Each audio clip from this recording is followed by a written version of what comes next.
un juego bastante interesante. Pero tenemos que batir palmas por los maquilladores de Metro. Excepcionales, ¿eh? Excepcionales. Es difícil descubrirlo. Está muy bien. Claro, hay una cosa que canta mucho, pero eso no tiene nada que ver con el accidente, que es el tema de los ojos de Cliff, que como se sabe, bebía mucho, trasnochaba mucho. Cuando llegaba al rodaje con las grandes luces en exteriores y tal, las tenía siempre enramados, los tenía siempre ensangrentados.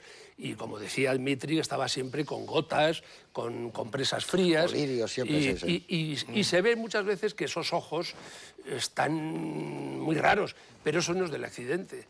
Eso lo ha tenido siempre. Eso lo ha tenido siempre. Tuvo cataratas, Por eso, lo del accidente es más curioso, pero efectivamente es un canto a los maquilladeros de la Metro. Frank Tutley y compañía. Porque es difícil descubrir dónde están los rostros y los planos de Montgomery Clift antes del accidente y después del accidente. Es una manera de ver la película, de todas maneras. Claro. Una curiosidad. Señor Reyes, muy buenas noches. Buenas noches, señor Bueno, García. te toca hablar, me parece a mí, por alusiones, algo de Montgomery Clift, de los actores. Los maestros me han dejado poco espacio yo para empezar. Hombre, lo primero que tengo que hacer es sumarme a la opinión sobre Edward Dmytri, claro. En segundo lugar, declarar en mi contra que durante mucho tiempo le tuve una manía a esta película considerable. A esta película y a toda película que oliera a melodrama. Porque uno que ha pasado por los inevitables arampiones de juventud, Malaya donde andará, pues también pasó por aquel por el cual el melodrama era un género detestable, de segunda, reaccionario y alienado y alienante. Que ahora, antes se oía mucho de alienación, ahora se oye poco, ¿eh? Pero a mí lo que me intriga después de esa... Por cierto, salí de la crisis aquella, del sarampión, sin saber muy bien lo que es un melodrama. Yo no sé si El árbol de la vida es un melodrama o no. Tampoco lo sé muy bien ahora. O como decía aquel, yo no sé, o sé lo que es a condición de que ustedes no me obligan a definirlo. Pero bueno. Y concretamente sobre El árbol, aquella especie de antipatía pasó a una rara curiosidad y porque me intrigan algunas cosas. Porque aparte de la aversión al director, que a mí me parece que es un director, en lo que yo conozco de la filmografía, que no es toda lamentablemente, pero lo que conozco y de lo que sé de las que no he visto, sin demasiado estilo, sin estilo. Es un profesional, a él le gustaba mucho la profesionalidad, la admiraba, él decía que era un profesional. Yo hago lo que me mandan y además lo hago bien. Generalmente intervenía en los guiones. Este era un encargo que tuvo que aceptar, supongo, por razones obvias, como otros muchos, pero intervino en el guión. ¿En qué medida estuvo mediatizado? Lo digo porque a mí me parece que se separa mucho el director que unos años antes hace Lanzarrota o El motín del Caín, no digamos ya Encrucijada de odio, que es seca. Porque a mí esto, El árbol de la vida, me parece un cuento, que no está mal, pero un cuento con unas dosis de candor y de ingenuidad que es evidente hasta cuando pretende ser mordaz o crítico.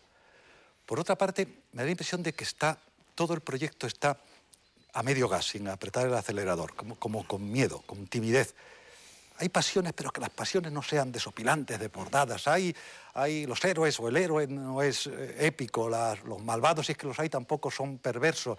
Las batallas, hay una guerra de 4 años y todo eso, pues casi es intimista.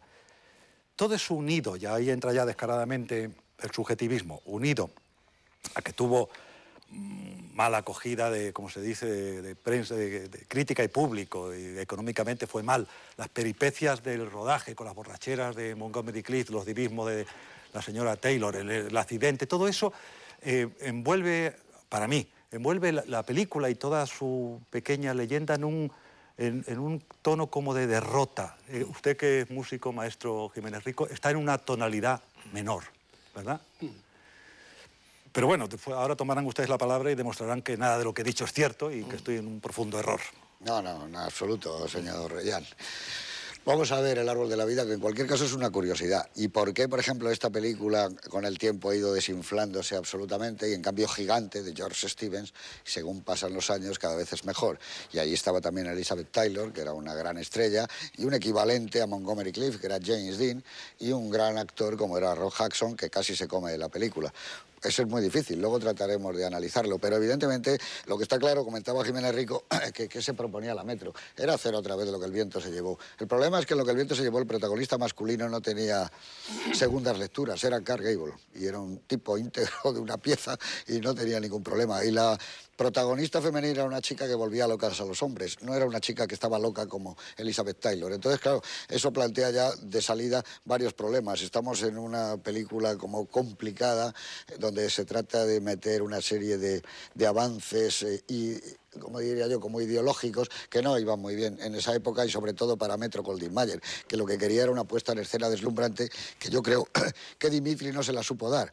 Porque lo hablábamos al principio, el Dimitri de la segunda época ya no tiene nada que ver con el hombre realmente con inquietudes que buscaban el tratamiento de la luz, como pasaba en Encrucijada de Odios, una puesta en escena distinta. Yo creo que la mejor medida suya la dio en el cine negro y en esos personajes un poco torturados al borde de la neurosis, pero que aquí no funcionaba. En cambio uno se encuentra con trabajos espléndidos y descubre actores que en poco tiempo van a ser unas estrellas, como es Lee Marvin, cuya manera de interpretar su desenfado, su desarraigo, choca frontalmente con esa especie de corsé que tenían los actores del Actor Studio, y que esta es una opinión mía absolutamente personal. El método les volvió a casi todos un poco locos y acabaron todos más o menos un poco raros, empezando por Brando, y que murió de Brando, y acabando por Montgomery Clift. Yo creo que esa especie de buscar la naturalidad dentro de una naturalidad era muy complicada.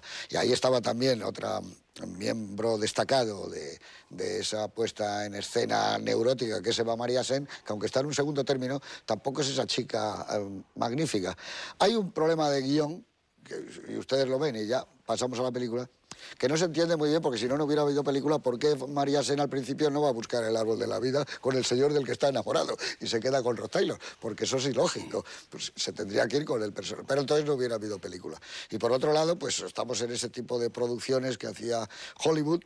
Aquí yo creo que los colores están un tanto apagados, predominan los ocres, en una película que fue un monumental fracaso, pero también de los fracasos se aprende y mucho, y yo creo que Metro tomó buena nota para olvidar este tipo de incursiones en las superproducciones gigantescas, cosa que no hizo la Fox, que un poquito después, ya 2 años y medio, se metió en Cleopatra y acabó prácticamente el estudio y una manera de entender el cine en Hollywood. Así que con todos ustedes, El árbol de la vida de Edward Dmytryk.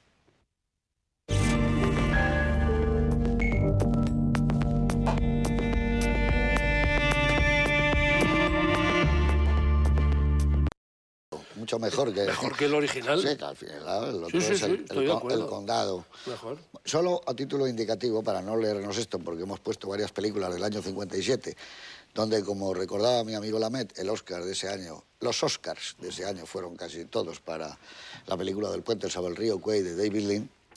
En contraposición con lo que acabamos de ver, en Estados Unidos ese año Jack Kerouac publica ni más ni menos que un libro que marcará una época, On the Road, en el camino. Una película que quiso hacer hace ya bastantes años Francis Ford Coppola y que no pudo. Y que yo sepa, hasta el momento ni está en marcha otra nueva versión, ni en producción, ni nada. Y también en ese año en Inglaterra, John Osborne irrumpió en el teatro con una obra que marcó a toda una generación, Mirando hacia atrás con ira. O sea que mientras estaba haciendo eso, en Metro seguían un poco en los viejos tiempos, haciendo esas películas que ya no tenían tampoco mucho sentido y buscando un tipo de estrellas. Os habéis fijado que va delante Montgomery Clift en los títulos, Sí, sí. de Elizabeth Taylor, que era lo Hombre, máximo. es que la que le lió para hacer la película, según cuentan, Sí, fue claro. Elizabeth Taylor. Él no quería hacerlo porque a él no le gustó nunca el guión. Y Taylor, que era muy amiga de él, es la que influyó hasta que le convenció.